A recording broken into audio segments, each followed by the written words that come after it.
What's up, everybody? Welcome back to the Russell Street Riot. I'm Matt Costantini. So I guess we all figured we'd be sounding the blowout horn this week, right? Yeah, that's not happening. Instead, the Ravens are going to make us bite our nails against every garbage team we face in the next coming weeks just to make the playoffs. Blaine Gabbert, Chad Henne. No, I'm sorry. Blake Bortles had moments that he looked unstoppable last week. Dare I say, he almost looked as good as Jay Cutler on his whatever days. It's the Jags. The game shouldn't have been close, but it was close. But hey, when you're playing like you don't care if you're going to lose the game, you take chances like surprise onside kicks, fake punts, and other types of that garbagery. They were one drive short of the annexation of Puerto Rico out there. One way or the other, a win is a win at this point in the season. And the Ravens made it out of that hellish alligator trough unscathed. You know, aside from a few more DBs on the IR. What's that number at so far? Who's up next? The Texans. Houston has a massive Longhorn-sized chip on their shoulder because they don't have fans. Because if you live in Texas and you're an NFL fan, you're a fan of the Fighting Joneses. Or you're a fan of college football. By the way, Houston, fix your uniforms and team emblem. It looks like the Texas Longhorns on the 4th of July. I guess I'd be mad if I was the redheaded stepchild of one of the more storied franchises in NFL history.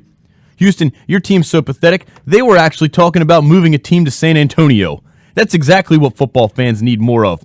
More Texans that coach Pee-wee football and have a god complex about how great their regional talent is. One thing we all know is that everything is bigger in Texas. Couldn't be more true in football. Like the big disappointment when J.J. Watt doesn't win MVP. Or the big heartbreak when Tony Romo throws a pick to seal a loss. The big failure that is Johnny Football. The Big 12 championship. Whoops. How about the big turnover at Texans quarterbacks? The only big thing to come out of Texas in the last 10 years is Justin Tucker's leg. Bill O'Brien has a trick up his sleeve, though. He's keeping it a secret who he's going to start on Sunday. Option 1, Case Keenum. A lethal option that sports a record of 9 touchdown passes to 12 turnovers.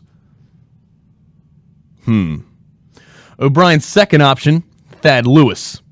I don't know who the hell Thad Lewis is, so I had to hit the Wikipedia because that's obviously a legitimate source of information. Here's what I found. He went to Duke, so f*** him. He's a dual threat quarterback, which in layman's terms means he's not good at throwing the ball, so he runs to make up for it. He was on the Browns practice squad, so that's funny because he couldn't beat Brandon Whedon or Colt McCoy for a job. Only 2 things come out of Texas, steers and, well, you know. In Maryland, on the other hand, crab cakes and football. Nice. That's what Maryland does. Check out these videos and more on RussellStreetReport.com and subscribe to our YouTube channel for new Russell Street Riots every week.